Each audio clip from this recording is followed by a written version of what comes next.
Second ഈ സന്ദേശത്തിന്റെ രണ്ടാം ഭാഗം അവർ യൂണിഫോം അവർ ഫൈറ്റ് ആ ഫൈറ്റിനകത്ത് ഞാൻ മുമ്പേ പറഞ്ഞ പോലെ 4 കാര്യമുണ്ട്. നമ്മുടെ യൂണിഫോം എന്തായിരിക്കണം എന്നുണ്ട്. 2, നമ്മുടെ വെപ്പൺസ് എന്തൊക്കെ ആയിരിക്കണമെന്നുണ്ട്. 3, ഈ യുദ്ധത്തിനകത്ത് പാർട്ട്നേഴ്സ് ഉണ്ടോ, അത് ഇൻഡിവിജ്വൽ യുദ്ധമാണോ എന്ന് നമ്മൾ മനസ്സിലാക്കണം.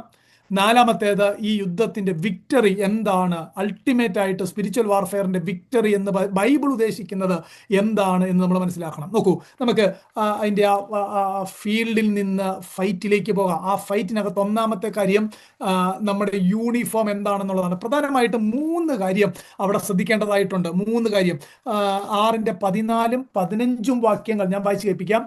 അവിടെ നമ്മുടെ യൂണിഫോം എന്താണെന്ന് പരിശുദ്ധാത്മാവ് എഴുതി വെച്ചിട്ടുണ്ട്. നിങ്ങളുടെ അരയ്ക്ക് സത്യം കെട്ടിയും നീതി എന്ന കവചം ധരിച്ചും സമാധാന സുവിശേഷത്തിനായിട്ടുള്ള ഒരുക്കം കാലിന് ചെരുപ്പാക്കിയും. 3 കാര്യങ്ങൾ അവിടെ കണ്ടോ. 1 സത്യം, 2 നീതി, 3 ഗോസ്പൽ ഓഫ് പീസ്. 3 കാര്യം. ഇതാണ് നമ്മുടെ യൂണിഫോം. നമ്മൾ വെപ്പണിലേക്ക് വരികയാണ്. നമ്മുടെ യൂണിഫോം എല്ലാ പദങ്ങളും ശ്രദ്ധയോടെ നോക്കണം. അവിടെ തന്നെ ഉണ്ടോ എന്ന് പരിശോധിക്കണം. എന്നാൽ മാത്രമേ നമുക്ക് ഈ യുദ്ധത്തിന്റെ ഏറ്റവും അൾട്ടിമേറ്റ് ഗോളായ വിക്ടറിയിൽ ദൈവരാജ്യത്തിന്റെ വളർച്ചയ്ക്കും ദൈവനാമത്തിന്റെ മഹത്വത്തിനായിട്ട് പോരാടാൻ നമ്മളെ കൊണ്ട് സാധിക്കുകയുള്ളൂ. ഇത് മനസ്സിലാക്കാതെ പോയാൽ ഈ യുദ്ധത്തിൽ ഒന്നും നടക്കുകയില്ല. നമ്മൾ ജയിക്കുകയില്ല. ദൈവരാജ്യത്തിന് വളർച്ച ഉണ്ടാകില്ല. കർത്താവിന് മഹത്വം ഉണ്ടാകില്ല. നോക്കൂ, അങ്ങനെയാണെങ്കിൽ ഈ 3 കാര്യം അതൊന്നും വിശദമാക്കാനായിട്ട് താല്പര്യപ്പെടുന്നില്ല. എന്താണ് എഴുതിയേക്കുന്നത്?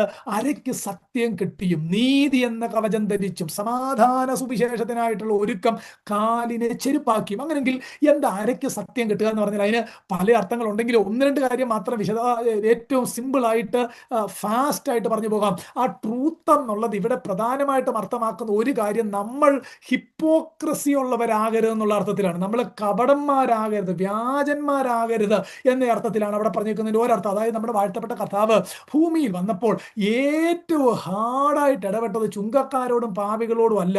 കർത്താവ് ഏറ്റവും ഹാർഡായിട്ട് ഇടപെട്ടത് തന്നെത്താൻ നീതിമാന്മാരെന്ന് നടിച്ച് ജീവിക്കുന്ന പരീശന്മാരോടാണ്. നിങ്ങൾക്ക് അയ്യോ കഷ്ടം. മാത്യു 23 നിങ്ങൾ വായിച്ചാൽ മതി. എത്ര തവണയാണ് നമ്മുടെ വാഴ്ത്തപ്പെട്ട കർത്താവ് അവരോട് പറയുന്നത്, നിങ്ങൾക്ക് അയ്യോ കഷ്ടം, നിങ്ങൾക്ക് അയ്യോ കഷ്ടം. നമ്മുടെ കർത്താവ് ചുങ്കക്കാരോടും പാപികളോടും നിങ്ങൾക്ക് അയ്യോ കഷ്ടമെന്ന് പറഞ്ഞ് അവരെ തള്ളിക്കളഞ്ഞില്ല.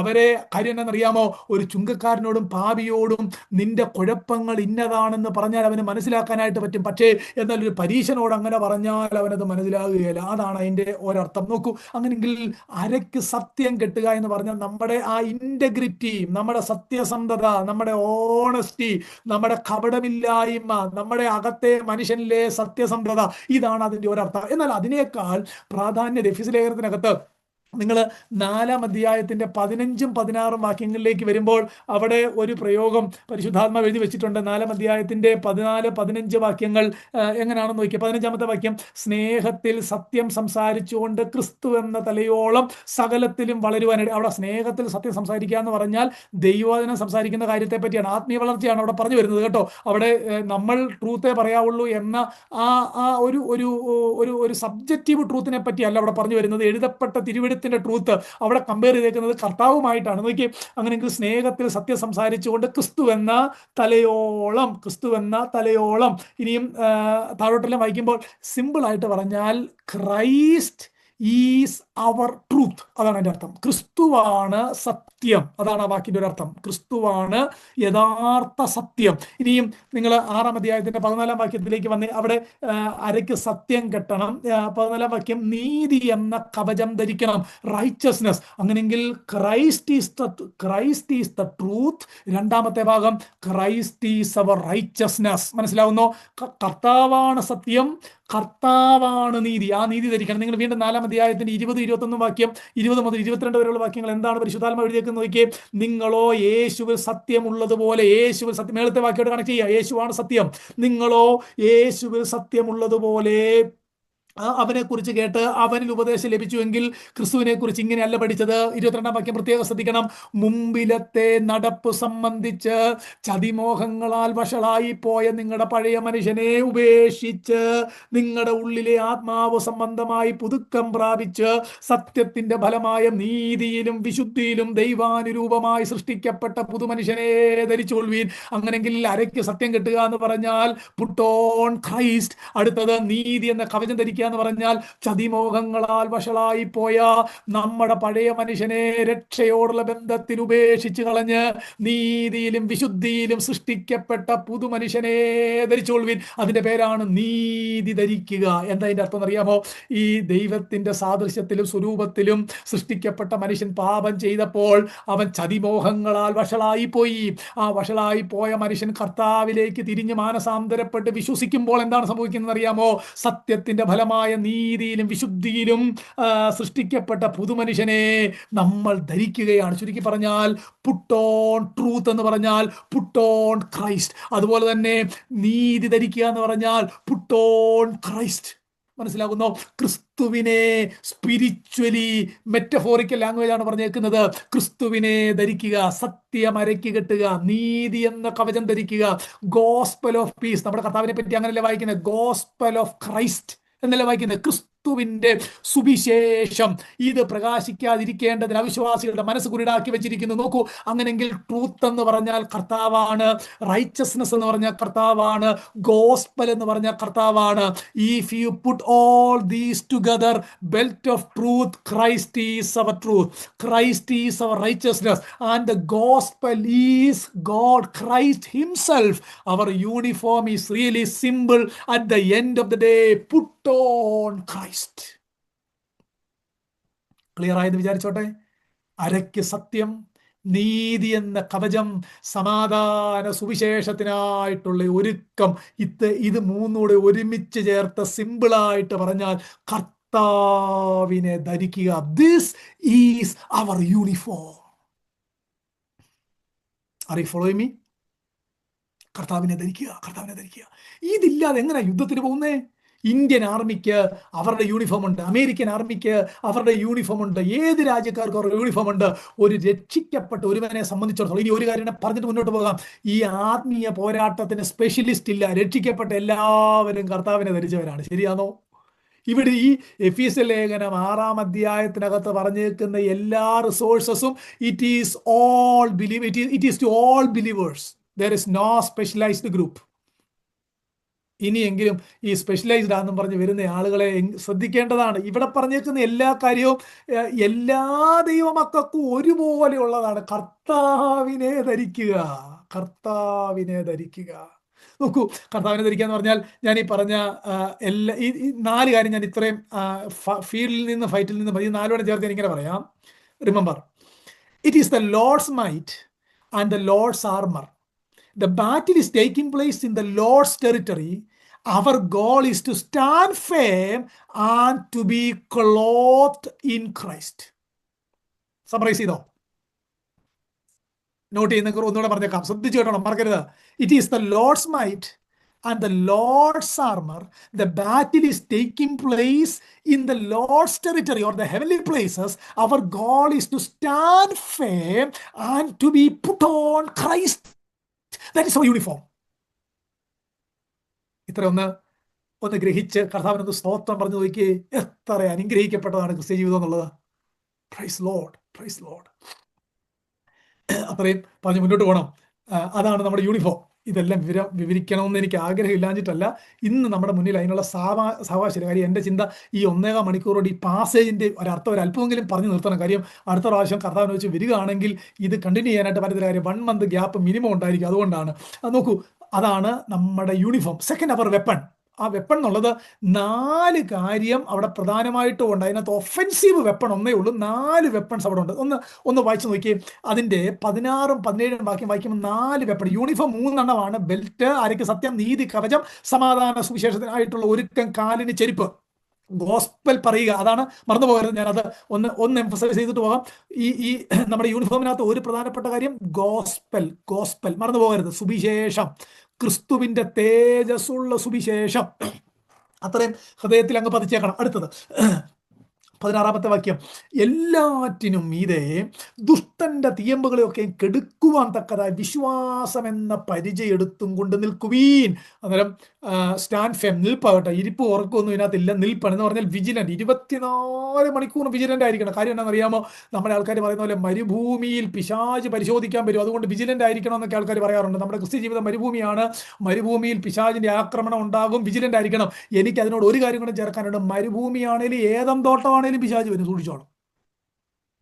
ശരിയാണെന്ന് ഞാൻ പറഞ്ഞ കാര്യം, ഏതം തോട്ടമാണേലും മരുഭൂമിയാണേലും എവിടെയാണേലും അവൻ വരും. മരുഭൂമി അല്ല, സന്തോഷമാണേലും ദുഃഖമാണേലും കഷ്ടതയാണേലും ആനന്ദമാണേലും പ്രയാസമാണേലും സുഖമാണേലും ഓർത്തോണം, 24 മണിക്കൂറും വിശ്വാസം എന്ന പരിചയം എടുത്തുകൊണ്ട് നിൽപ്പീൻ. അതായത് ആക്റ്റീവായിരിക്കണം എന്നതാണ് അതിൻ്റെ അർത്ഥം, വിശ്വാസം എന്ന പരിചയം. എന്നിട്ട് രക്ഷ എന്ന ശിരസ്ത്രം, അടുത്ത വാക്ക് രക്ഷ എന്ന ശിരസ്ത്രം, ദൈവവചനം എന്ന ആത്മാവിൻ്റെ വാള്, സകല പ്രാർത്ഥനയാലും യാചനയാലും ഏതു നേരത്തും ആത്മാവിൽ പ്രാർത്ഥിച്ചും അതിനായി ജാഗരിച്ചും കൊണ്ട് സകല വിശുദ്ധന്മാർക്കും പ്രത്യേകം എനിക്കും വേണ്ടി പ്രാർത്ഥനയിൽ പൂർണ്ണ സ്ഥിരത കാണിപ്പിൻ. അയ്യോ, എന്തൊരു പ്രയോഗങ്ങളല്ലേ! നിൽക്കണം, ധരിക്കണം, പ്രാർത്ഥനയിൽ പൂർണ്ണ സ്ഥിരത കാണിക്കണം, ആ പ്രാർത്ഥന ആത്മാവിലായിരിക്കണം, ഏത് സമയത്തും പ്രാർത്ഥനയാലും യാചനയാലും എന്ന് പറഞ്ഞാൽ ഓൾവേസ്. എത്ര പ്രയോഗമാണ്! അതെല്ലാം ഞാൻ അല്പാൽപ്പം പറഞ്ഞു തരാം. അതായത് 4 കാര്യം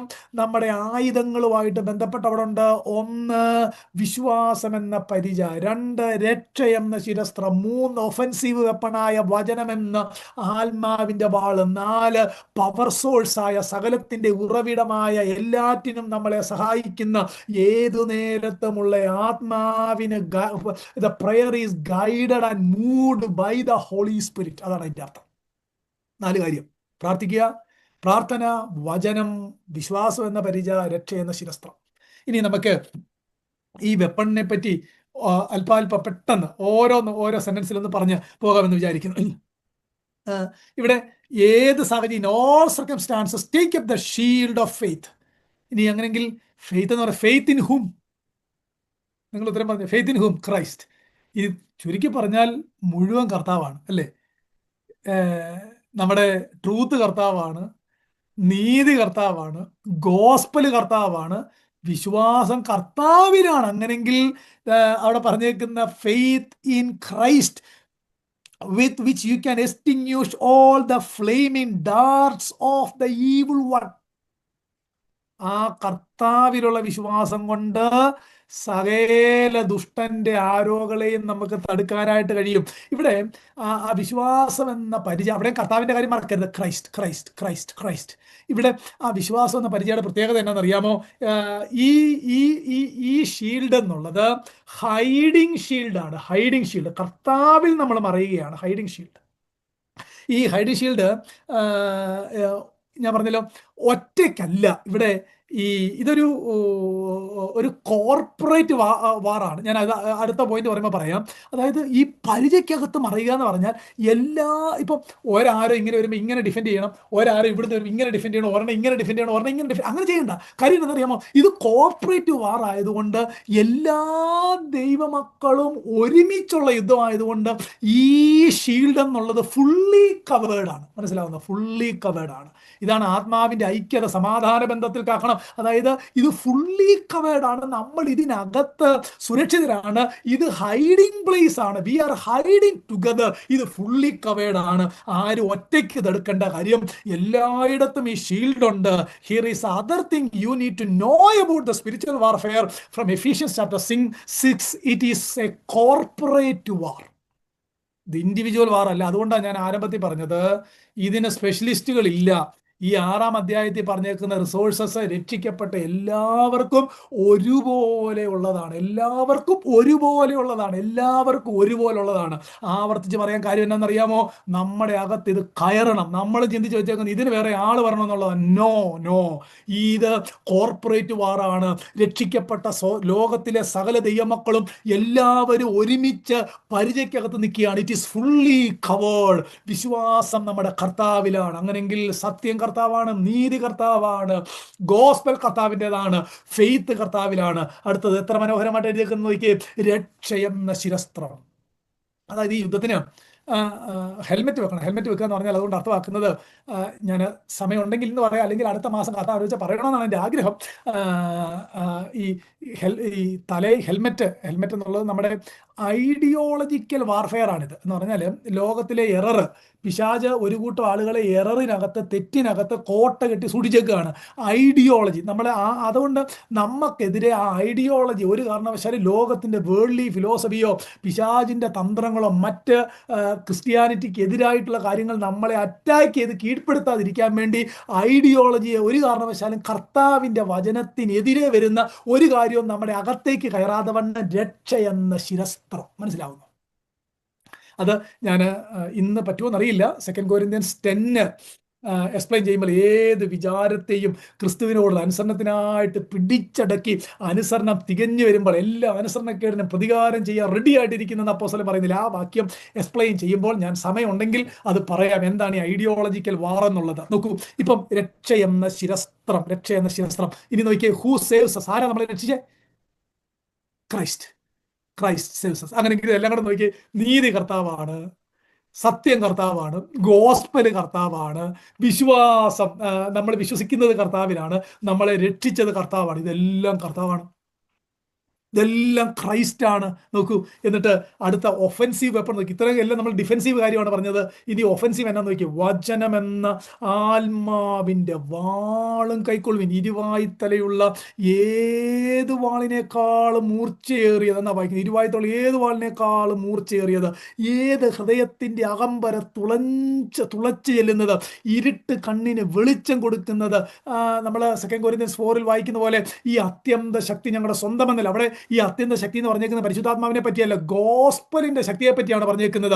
ഈ അത്യന്ത ശക്തി ഞങ്ങളുടെ സ്വന്തമെന്നല്ല എന്നവിടെ പറഞ്ഞേക്കുന്നതിന്റെ അർത്ഥം. നോക്കൂ, അങ്ങനെങ്കിൽ ഇവിടെ ഈ വചനത്തെ പറ്റി വായിക്കുന്ന എന്നാണ്, ക്രിസ്തുവിന്റെ വചന സർവൈശ്വര്യത്തോടെ നിങ്ങളുടെ ഹൃദയങ്ങളിൽ വസിക്കട്ടെ എന്നാണ് കൊലോസിയൻസ് 3:15 വായിക്കുന്നത്. ഇപ്പൊ ഞാൻ പറഞ്ഞ എല്ലാം കൂടെ ചേർത്താൽ ഇത് മുഴുവൻ ക്രൈസ്റ്റ് ആണ്. റൈറ്റ്? എല്ലാം കർത്താവാണ്. അരയ്ക്ക് സത്യം, നീതി കവചം, സമാധാന സുവിശേഷത്തിനായിട്ടുള്ള ഒരുക്കം, കാലിന് ചെരുപ്പ്, രക്ഷയെന്ന ശിരസ്ത്രം, വിശ്വാസമെന്ന പരിച, ഈ ദൈവവചനമെന്ന ക്രിസ്തുവാകുന്ന വചനമാകുന്ന വാള്. ചുരുക്കി പറഞ്ഞാൽ ഈ യുദ്ധത്തിനകത്ത് പുട്ട് ഓൺ ക്രൈസ്റ്റ്. വെപ്പണും നമ്മുടെ കർത്താവ് തന്നെയാണെന്നാണ് അതിൻ്റെ അർത്ഥം. എല്ലാം ക്രൈസ്റ്റ്, എവറിത്തിങ് ഈസ് ക്രൈസ്റ്റ്, എല്ലാം ക്രൈസ്റ്റ്. നോക്കൂ, ഈ അത്രയൊക്കെ ഇന്ന് പറയാനേ നമുക്ക് സമയം അനുവദിക്കുന്നുള്ളൂ. ഞാൻ വേഗത്തിൽ മുന്നോട്ട് പോകട്ടെ. രക്ഷ എന്ന ശിരസ്ത്രവും ദൈവവചനവും ആത്മാവിൻ്റെ വാളും കൈക്കൊള്ളും. ഇനി ഞാൻ നിങ്ങളോട് ചോദിക്കും, ഇവിടെ ഇരിക്കുന്ന എല്ലാ രക്ഷിക്കപ്പെട്ടവരെല്ലാവരും ഒരു സെക്കൻഡ് എന്ന് ആലോചിച്ച്, എല്ലാവരും കർത്താവിനെ ധരിച്ചവരല്ലേ? ഇവിടെ ഇരിക്കുന്ന എല്ലാവരും അരയ്ക്ക് സത്യം കിട്ടിയവരല്ലേ? നീതി എന്ന കവചം, ഈ നീതി വസ്ത്രം ധരിച്ചത് കൊണ്ടാണല്ലോ നമ്മൾ രക്ഷിക്കപ്പെട്ടത്, അല്ലേ? നീതി എന്ന കവചം, ഗോസ്പൽ നമ്മുടെ എല്ലാവരുടെയും പാഷനല്ലേ? ആളുകൾ രക്ഷിക്കപ്പെടുന്നത് അതിനുവേണ്ടിയല്ലേ നമ്മളിവിടെ വന്നിട്ട് പ്രാർത്ഥിക്കുന്നത്? അതിനുവേണ്ടിയല്ലേ നമ്മൾ ഗോസ്പൽ പറയാനായിട്ട് പോകുന്നത്? വിശ്വാസം എന്ന പരിചയം. അതുകൊണ്ടല്ലേ ആ കർത്താവിൽ നമ്മൾ എപ്പോഴും ആശ്രയിക്കുന്നത്. രക്ഷ എന്ന ശിരസ്ത്രം, നമ്മളെല്ലാവരും രക്ഷിക്കപ്പെട്ടതല്ലേ? എല്ലാ ഐഡിയോളജിയെ മാറ്റി കർത്താവിൻ്റെ ഐഡിയോളജി നമുക്ക് നൽകി, അത് പ്രൊട്ടക്ട് ചെയ്ത് സെക്യൂർ ചെയ്ത് ആത്മാവിനെ കൊണ്ട് സീൽ ചെയ്യിച്ച് ആ ഹെൽമെറ്റ് നമുക്ക് വെച്ചേക്കുമല്ലേ? എല്ലാവർക്കും ഇല്ല അതല്ല. വചനം എന്ന ആത്മാവിൻ്റെ വാള് എല്ലാവർക്കും തിരുവെടുത്ത് ഹൃദയത്തിൽ സംഗ്രഹിക്കാൻ കഴിയുന്നില്ലേ? അതുകൊണ്ടാണ് ഞാൻ പറഞ്ഞത്, no specialist in spiritual warfare. നമ്മളെല്ലാവരും ഫീൽഡിലാണ്, നമ്മൾക്ക് എല്ലാവർക്കും ഫൈറ്റ് ഉണ്ട്. ഇതിനകത്ത് ഏറ്റക്കുറച്ചിലുകളില്ല, എല്ലാവർക്കും ഉത്തരവാദിത്വം ഒരുപോലെയാണ്. എക്സ്ക്യൂസ് പറയാനായിട്ട് കഴിയത്തില്ല. No excuse. സ്തോത്രം. ഇനിയും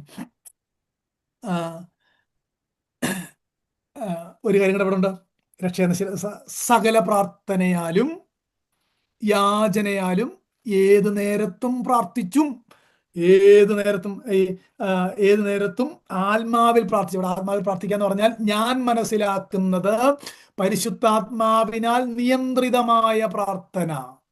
prayer is guided and moved by the Holy Spirit. ഏത് സമയവും നമ്മുടെ പ്രാർത്ഥന അങ്ങനെയായിരിക്കണം. ഏത് നേരത്തും ആത്മാവിൽ പ്രാർത്ഥിച്ചും അതിനായി ജാഗരിച്ചും കൊണ്ട് അതിനായിട്ട് ജാഗരിച്ചും കൊണ്ട് അവിടെ നിർത്താം. അതിനായിട്ട് പ്രാർത്ഥിക്കുക. അന്നേരം വെപ്പൺസ് 4 കാര്യം കിട്ടിയല്ലോ. Faith, salvation, word of God and prayer. ഇത് ഈ പ്രാർത്ഥന എന്നുള്ളത് നമ്മൾ ഈ പ്രാർത്ഥന എന്നുള്ളത് നമ്മൾ ഏറ്റവും ഇതിൻ്റെ ഒരു പവർ ഹൗസായിട്ട് ഉപയോഗിക്കേണ്ടതാണ്, പവർ ഹൗസായിട്ട് ഉപയോഗിക്കേണ്ടതാണ്. ശ്രദ്ധിച്ചു കേട്ടോ. ഓക്കെ, ഞാൻ എന്നിട്ട് ഞാൻ അത്രയും എല്ലാം വിശദമാക്കി പറയാനായിട്ട് കഴിയത്തില്ല. ഇനിയും ഈ ദൈവോധനം എന്ന ആത്മാവിൻ്റെ ആ വാള് അവിടെ ഒരു അല്പകാര്യം ഒന്ന് പറയാം. ഇതാണ് നമ്മളെ 2 കൊരിന്ത്യൻസ് 10 ഞാൻ അല്പം മുമ്പേ പറഞ്ഞ വാക്യം നിങ്ങൾ എല്ലാവരും ഓർക്കുന്നുണ്ടല്ലോ. ഞങ്ങൾ ജഡത്തിൽ സഞ്ചരിക്കുന്നവരെങ്കിലും ജഡപ്രകാരം പോരാടുന്നില്ല. ഞങ്ങളുടെ പോരിൻ്റെ ആയുധങ്ങൾ ജഡീകങ്ങളല്ല, കോട്ടകളെ ഇടിപ്പാൻ ദൈവസന്നിധിയിൽ ശക്തിയുള്ളവ തന്നെ. അതാ ആ കോട്ടകളെ ഇടിപ്പാൻ ദൈവസന്നിധിയിൽ ശക്തിയുള്ള ആയുധങ്ങൾ. അതെന്താ ഈ കോട്ടകൾ എന്ന് പറഞ്ഞേക്കുന്നത് അവിടെ? എനിക്കത് ഞാൻ സത്യത്തിൽ അത് വിശദമാക്കാൻ ഇന്ന് സമയം ഉണ്ടാകുമെന്നാണ് ചിന്തിച്ചാണ് ഞാൻ ഒരുങ്ങി വന്നത്. പക്ഷേ അത് വിശദമാക്കാൻ സമയമില്ല. കാര്യം എനിക്ക് എഫീഷ്യൻസ് തന്നെ മുന്നോട്ട് അല്പകാര്യങ്ങളും പറയേണ്ടതായിട്ടുണ്ട്. നോക്കൂ, കോട്ടകൾ എന്ന് ആ കൊരിന്ത്യൻ കോൺസെപ്റ്റിൽ അപ്പോസ്തലൻ ഉപയോഗിച്ചേക്കുന്നതിൻ്റെ അർത്ഥം എന്നാണെന്നറിയാമോ? ശ്രദ്ധിച്ച് കേട്ടാൽ മനസ്സിലാക്കാം. അന്നത്തെ കാലത്തൊക്കെ, ഏൻഷ്യൻ്റ് കാലത്തൊക്കെ ഒരു യുദ്ധം ഉണ്ടാകുമ്പോൾ ഒരു രാജ്യത്തെ പ്രൊട്ടക്റ്റ് ചെയ്യാനായിട്ട് ആളുകളെ എല്ലാം കോട്ടയ്ക്കകത്തേക്ക് കയറ്റും, ഒരു ഫോർട്രസിനകത്തേക്ക് കയറ്റും. അങ്ങനെ ഫോർട്രസിനകത്തേക്ക് കയറ്റി ജനത്തെ അവിടെ സംരക്ഷിക്കും. ഈ അനാലജി എല്ലാവർക്കും അറിയാവുന്ന കാര്യമാണ്, അതൊരു ഫാക്റ്റാണ്. പക്ഷേ ഇതൊരാളോട് പറയുമ്പോൾ ഏൻഷ്യൻ്റ് കാലത്ത് എല്ലാവർക്കും അറിയാം. അപ്പോസ്തലൻ പറയുകയാണ്, നമുക്ക് പോരാട്ടം ഈ കോട്ടകളെ ഡിവൈൻ വെപ്പൺ കൊണ്ടിരിക്കണം എന്നതാണ്. അങ്ങനെങ്കിൽ എന്താ ഈ കോട്ട? ഈ കോട്ട എന്ന് പറഞ്ഞാൽ രക്ഷിക്കപ്പെടാത്ത സകല ആളുകളെയും ഈ ലോകത്തിൻ്റെ ദൈവം ഈ ഒരു കോട്ടയ്ക്കകത്ത്, ആ കോട്ട എന്ന് പറഞ്ഞാൽ എത്രമാത്രം വിശദീകരണം കൊടുക്കാന്ന് പറഞ്ഞാൽ, ദൈവവചനത്തിന് വിരുദ്ധമായ എല്ലാ ഐഡിയോളജിയെയും നമുക്ക് ഫോർട്രസ് ആയിട്ട് വിശദമാക്കാം. മനസ്സിലാവുന്നോ? ബൈബിൾ മാത്രം അബ്സല്യൂട്ട് ട്രൂത്ത്. ഈ ട്രൂത്തിന് വെളി നടക്കുന്ന എല്ലാം പിശാചിന്റെ കോട്ടയാണ്. Every psychology, every philosophy, atheism അല്ലെങ്കിൽ നാച്ചുറലിസം, നമുക്ക് എന്ത് പേര് വേണമെങ്കിലും കൊടുക്കാം. ട്രൂ ക്രിസ്ത്യാനിറ്റി അല്ലാത്ത എല്ലാം ഈ കോട്ടയാണ്. മനസ്സിലാവുന്നു? ഈ കോട്ടയ്ക്കകത്ത് ജനത്തെ അവൻ സംരക്ഷിച്ചേക്കുകയാണ്. ഈ കോട്ട, ഞങ്ങളുടെ പോരിൻ്റെ ആയുധങ്ങൾ ജഡീകങ്ങളല്ല, കോട്ടകളെ ഇടിപ്പാൻ ദൈവസന്നിധി ശക്തിയുള്ളതെന്ന് പറഞ്ഞാൽ ഇത് ഡിവൈൻ വെപ്പണാണ്. ആ ഡിവൈൻ വെപ്പണാണ് എഫെസ്യർ പറഞ്ഞേക്കുന്നത് വചനമെന്ന ആത്മാവിൻ്റെ വാള്. എന്താ അതുകൊണ്ടുള്ള ഗുണം? ഈ പിശാച് കെട്ടിവെച്ചിരിക്കുന്ന ഈ ഐഡിയോളജിക്കൽ ഫോർട്രസസിനെ, എററായിട്ടുള്ള ഫോർട്രസസിനെ ദൈവവചനമാകുന്ന വാളാകുന്ന സുവിശേഷം കൊണ്ട് നമ്മൾ ഈ കോട്ടയ്ക്കിട്ടടിക്കുകയാണ്. മനസ്സിലാവുന്നു? അങ്ങനെ അടിക്കുമ്പോൾ ഇവന്റെ ഐഡിയോളജി മനസ്സിലാവും. അയ്യോ, ഞാൻ ചിന്തിച്ചേക്കുന്നത് തെറ്റാണ്, ഗോസ്പൽ ഈസ് ദ ട്രൂത്ത്. അവരെ നമ്മൾ പിടിച്ചെടുക്കുകയാണ്. ഇതാണ് ആത്മീയ പോരാട്ടം. മനസ്സിലാവുന്നോ? ഞാനത് താട്ടൂരും പറയാം. ഈ കോട്ടകൾ ഇന്നാണെങ്കിൽ നമുക്ക് ഈ ബങ്കർ ബസ്റ്റർ ബോംബ് എന്നൊക്കെ പറഞ്ഞ കോട്ട, അന്നത്തെ കാലത്ത് അതൊന്നും ഇല്ലല്ലോ. അതുകൊണ്ടാണ് ഈ ജനത്തെ കോട്ട കെട്ടി സൂക്ഷിച്ച് എന്ന് പറഞ്ഞ പോലെ തന്നെ കോട്ട കെട്ടി ഈ രക്ഷിക്കപ്പെടാത്ത ആൾ, നമ്മളെല്ലാം ഒരു കാലത്ത് കോട്ടയ്ക്കകത്തായിരുന്നു. പക്ഷേ ഈ വചനം എന്ന ആത്മാവിൻ്റെ ഉള്ള ഡിവൈൻ വെപ്പണറി പ്രാർത്ഥനയാൽ വിശുദ്ധന്മാർ ഉപയോഗിച്ചപ്പോണ്ടല്ലോ, നമ്മുടെ കോട്ട ദൈവം ഇടിച്ച് നമ്മളെ പുറത്തു കൊണ്ടുവന്ന് ക്രിസ്തുവിൻ്റെ ആ ആത്മീയ അധികാരത്തിൻ്റെ ലോഡ്ഷിപ്പിൻ്റെ കീഴിൽ നമ്മളെ ആക്കി. അതാണ് ക്രിസ്ത്യാനിറ്റി.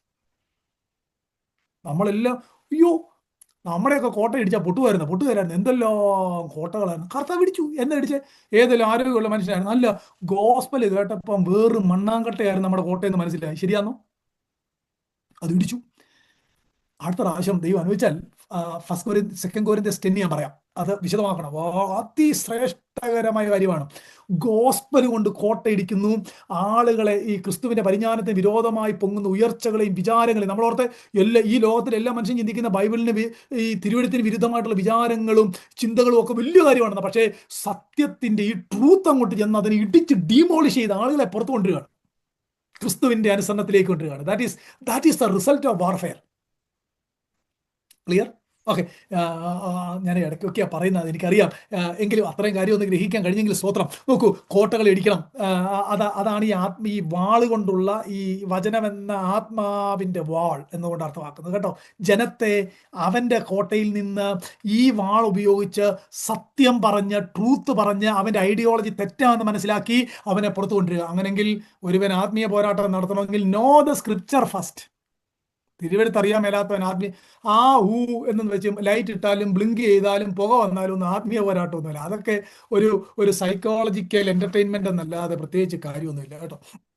അങ്ങനെയുള്ള ചർച്ചകളിലൊക്കെ ആരെങ്കിലും പോകുന്നുണ്ടെങ്കിൽ നിർത്തണം, വല്ല ബൈബിളും പ്രസംഗിക്കുന്ന ചർച്ചിൽ പോകണം എന്ന് എനിക്ക് നിങ്ങളോട് റിക്വസ്റ്റ് ചെയ്യാനായിട്ടുണ്ട്. അതുകൊണ്ട് അതൊക്കെ വരാൻ വേണ്ടിയാണ് ഞാൻ ഈ 2:45 വെളുപ്പിൽ എഴുന്നേറ്റ് നിങ്ങളോട് ഈ ദൈവവചനം പറയുന്നത്. ഓക്കെ, മറന്നു പോകരുത്. ആട്ടെ, ഞാൻ മുന്നോട്ട് വരികയാണ്. ഇനിയും നമ്മുടെ ആ, ആ, ഞാൻ പറഞ്ഞ 2 കാര്യം നിങ്ങൾ ഓർക്കുന്നുണ്ടല്ലോ. ഒന്ന് നമ്മുടെ യൂണിഫോം, 2 നമ്മുടെ വെപ്പൺ, അടുത്തത് അവർ പാർട്ട്നേഴ്സ്. പെട്ടെന്ന് പോകും, ഒരു 10 മിനിറ്റ് കൊണ്ട്, ഒരു മാക്സിമം 10 മിനിറ്റ്. അവർ പാർട്ട്നേഴ്സ് എന്താണെന്ന് നോക്കിയാൽ 18-ാം വാക്യം. പാർട്ട്നേഴ്സ്, ഈ യുദ്ധം ഒറ്റയ്ക്കല്ലെന്ന് ഞാൻ ആരംഭത്തിൽ പറഞ്ഞായിരുന്നല്ലോ. ഇത് കോർപ്പറേറ്റ് വാറാണ്. സകല വിശുദ്ധന്മാർക്കും എനിക്കും വേണ്ടി പ്രാർത്ഥനയിൽ പൂർണ്ണശ്രദ്ധ കാണിപ്പിന്. അതിനകത്ത് ആരൊക്കെ ഉണ്ട് യുദ്ധത്തിനകത്ത്? All saints, all saints. ഇത് കോർപ്പറേറ്റ് വാറാണ്, ഇൻഡിവിജ്വൽ വാറല്ല.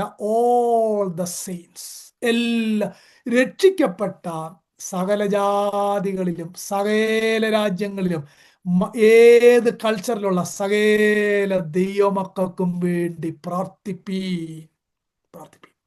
എല്ലാവരും ഒരുമിച്ചാണ് വചനമെന്ന വാളുകൊണ്ട് ഈ കോട്ടയ്ക്കിട്ട് ആക്രമിക്കുന്നത്. എല്ലാ ദിവസവും എത്രയോ ബുദ്ധിരാക്ഷസന്മാരെ ഈ വചനമെന്ന വാളുകൊണ്ട് അവൻ്റെ ആ ഐഡിയോളജിയുടെ കോട്ട തകർത്ത് രക്ഷയിലേക്ക് വരുന്നു. എല്ലാം ഓർത്ത് ദൈവത്തിന് സ്തോത്രം. ഈ എഫെസ്യ ലേഖനം 6-ാം അധ്യായം അത് ഒരു ഒരു ഒരു ഇൻഡിവിജ്വലായിട്ട് യുദ്ധം ചെയ്യുന്ന കാര്യമല്ലെന്ന് ഞാൻ പറഞ്ഞു. കോർപ്പറേറ്റ് ആയിട്ട്, അതായത് കോർപ്പറേറ്റ്ലി ആസ് എ ചർച്ച്, സഭ ഒരുമിച്ചാണ് ഈ പോരാട്ടം നയിക്കേണ്ടത്. ഇനിയും 18-20 വാക്യമാണ് ആത്മീയ പോരാട്ടത്തിന്റെ റിസൾട്ട്. എന്താണെന്നറിയാമോ? 18-20 വാക്യം. ഞാൻ ചങ്ങല ധരിച്ച് സ്ഥാനപതിയായി സേവിക്കുന്ന സുവിശേഷത്തിന്റെ മർമ്മം. എങ്ങനെ കോട്ട ഇടിക്കുന്നത്? സമാധാന സുവിശേഷത്തിനായിട്ടുള്ള സുവിശേഷം കാലിന് ചെരുപ്പാക്കണമെന്ന് മേളി വായിച്ചത്. അതുകൊണ്ട് ചെരുപ്പാരും ഊരരുത്. എന്നിട്ട് 19-ാമത്തെ വാക്യം, ഞാൻ ചങ്ങല ധരിച്ച് സ്ഥാനപതിയായി സേവിക്കുന്ന സുവിശേഷത്തിന്റെ മർമ്മം പ്രാഗൽഭ്യത്തോടെ അറിയിക്കുവാൻ എൻ്റെ വായ് തുറക്കുമ്പോൾ എനിക്ക് വചനം നൽകപ്പെടേണ്ടതിനും ഞാൻ സംസാരിക്കേണ്ടും വണ്ണം അതിൽ പ്രാഗൽഭ്യത്തോടെ സംസാരിക്കേണ്ടതിനും പ്രാർത്ഥിപ്പിൻ. That is the victory. Gospel പറയുക. ആത്മീയ പോരാട്ടം എന്ന് പറഞ്ഞാൽ എന്നാന്നറിയാമോ? സുവിശേഷം പറഞ്ഞ് കോട്ടയ്ക്കകത്തുള്ള ആളുകളെ ക്രിസ്തുവിന്റെ അനുസരണത്തിലേക്ക് കൊണ്ടുവരിക. നമ്മൾ ചിന്തിക്കുന്നത് സൂപ്പർ ക്രിസ്ത്യൻ, സൂപ്പർ സ്പിരിച്വൽ ആളുകൾക്ക് മാത്രമാണ് ആത്മീയ പോരാട്ടം. അല്ല, ആത്മീയ പോരാട്ടം വചനമെന്ന വാളെന്ന് ഉദ്ദേശിക്കുന്നത് കോട്ട തകർത്ത് അവന്റെ ആധിപത്യത്തിൽ നിന്ന് ഗോസ്പല് പറഞ്ഞ് ഒരുവനെ രക്ഷയിലേക്ക് കൊണ്ടുവരുന്നതിൻ്റെ പേരാണ് ആത്മീയ പോരാട്ടം. അതാണ് അതിൻ്റെ പ്രൈമറി അർത്ഥം. നമ്മളൊരു ട്രാക്ട് കൊടുക്കുമ്പോൾ അവൻ്റെ കോട്ട ഇടിക്കുകയാണ്. നമ്മൾ ഗോസ്പൽ പറയുമ്പോൾ കോട്ട ഇടിക്കുകയാണ്. അത് കൊടുക്കാൻ പോകുമ്പോൾ സഭ പ്രാർത്ഥിക്കുന്നത് കോർപ്പറേറ്റ് യുദ്ധത്തിൽ ഞങ്ങൾ ഉണ്ടെന്ന് പ്രഖ്യാപിക്കുകയാണ്. എല്ലാവർക്കും അല്പമെങ്കിലും ഗ്രഹിക്കാൻ കഴിഞ്ഞു എന്ന് ഞാൻ കർത്താവിൽ ആശിക്കുകയാണ്. നോക്കൂ, അതുകൊണ്ട് ഞാൻ അതിനെ ഇങ്ങനെ പറഞ്ഞ് ആ കൺക്ലൂഡിംഗ് ഭാഗത്തിലേക്ക് വരാം. The greatest activity of spiritual warfare, അല്ലെങ്കിൽ the greatest act of spiritual warfare is the proclamation of the gospel of Christ. ഇതിന് സൗണ്ടും ട്യൂണും ഒന്നും വേണ്ട, ശാന്തമായിട്ട് പറഞ്ഞാൽ മതി. നമ്മുടെ ഇന്റലക്റ്റോ കണ്ണിങ്ങോ നമ്മുടെ നോളജോ ഡിഗ്രി ഒന്നും ഇതിനെ ബാധിക്കുകയില്ല. The greatest act of spiritual warfare is the proclamation of the truth. We are demolishing the errors which build by Satan. That is the greatest act of spiritual warfare. കണ്ടോ, ഞാൻ വാ തുറക്കുമ്പോൾ പ്രാഗൽഭ്യത്തോടെ വചനം സംസാരിക്കേണ്ടതിന്, അത് വ്യക്തമായി സംസാരിക്കേണ്ടതിന്, കേൾവിക്കാർക്ക് ബോധ്യമാകും വണ്ണം സംസാരിക്കേണ്ടതിന്, ഇറ്റ് ഈസ് എ കോർപ്പറേറ്റ് വാർ. നിങ്ങൾ സകല വിശുദ്ധന്മാർക്കും എനിക്കും വേണ്ടി പ്രാർത്ഥിപ്പീൻ. അതുകൊണ്ട് ഈ യുദ്ധത്തിനകത്ത് ആർക്കും ഒഴിവില്ല.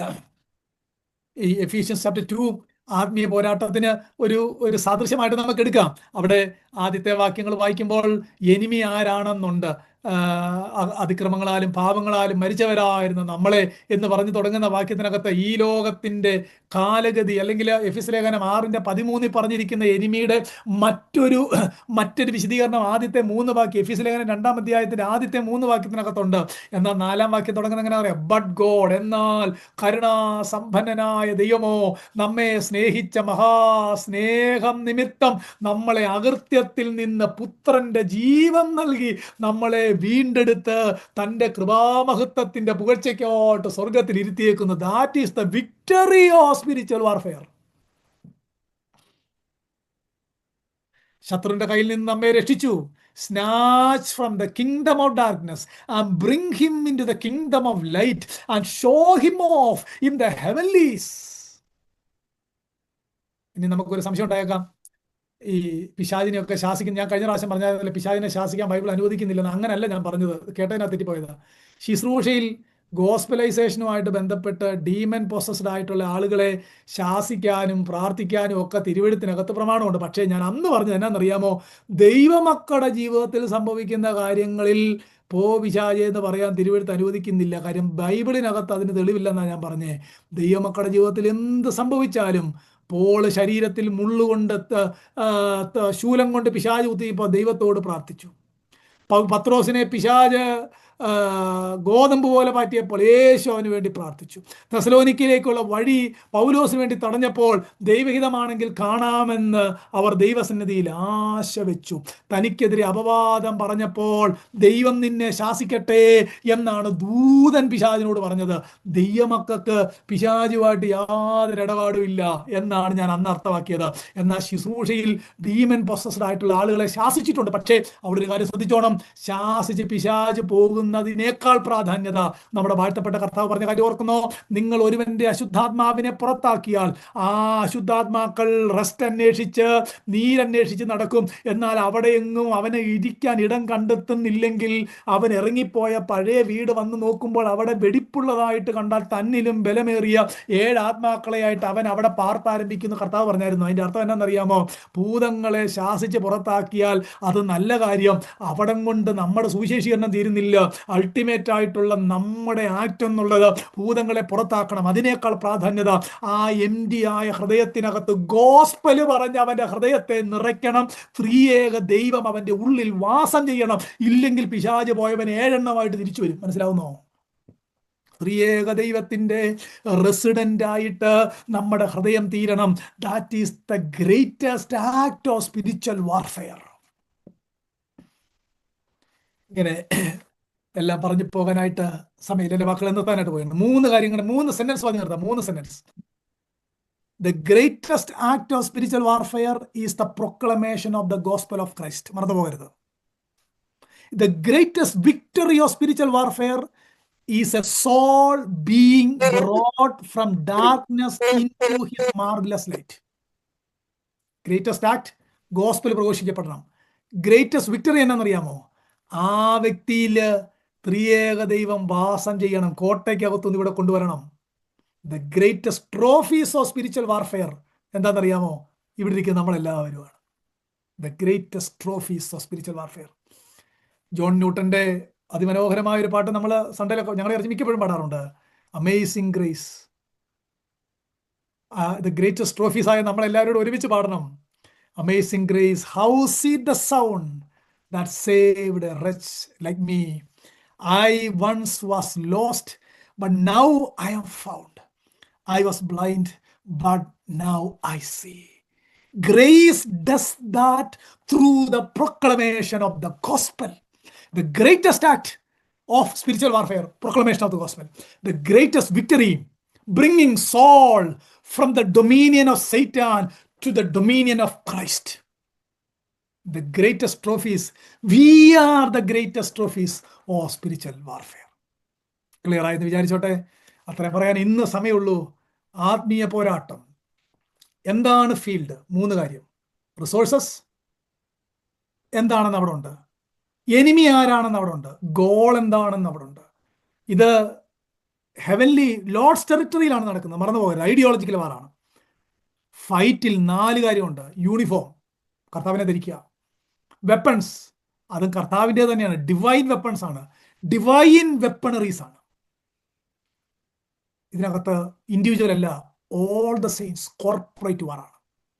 ഫൈനലി വിക്ടറി എന്നാണെന്നറിയാമോ? പ്രാഗൽഭ്യത്തോടെ വചനം പറയുമ്പോൾ ആളുകളെ കർത്താവിലേക്ക് കൊണ്ടിരിക്കുക. അങ്ങനെ എഫെസോസിൽ സഭയുണ്ടായി.